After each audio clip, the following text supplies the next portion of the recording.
It started with 13 teams in a single city. Today, it stops the entire planet for a month.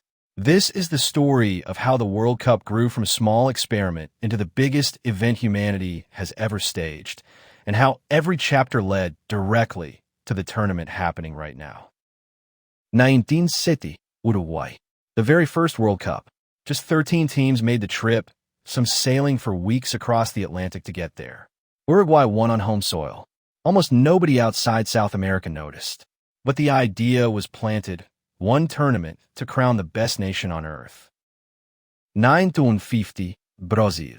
A nation built a stadium to celebrate a victory that hadn't happened yet. Nearly 200,000 people packed in to watch Brazil win the final. Then Uruguay silenced them.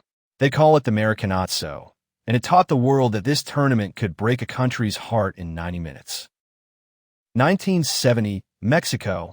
The first World Cup broadcast in color beamed around the globe. Suddenly, the whole planet could watch at once.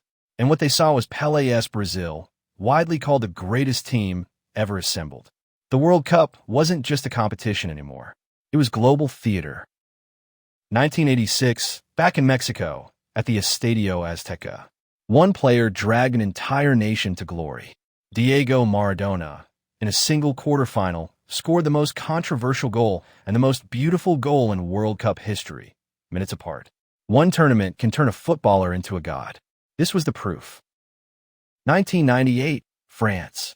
The tournament expanded to 32 teams, the format an entire generation grew up with. France won their first title at home, and the World Cup settled into the rhythm we all came to know. 8 groups, 64 matches, 1 champion.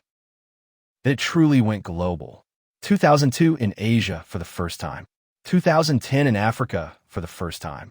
Each one breaking records, reaching billions, proving the World Cup belonged to the entire world, not just to Europe and South America. 2022, Qatar.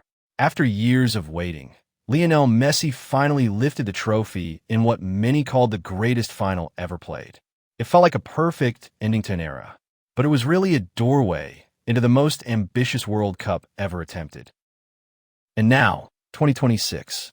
48 teams, 3 countries, 104 matches. The biggest expansion in the tournament's history, hosted across an entire continent.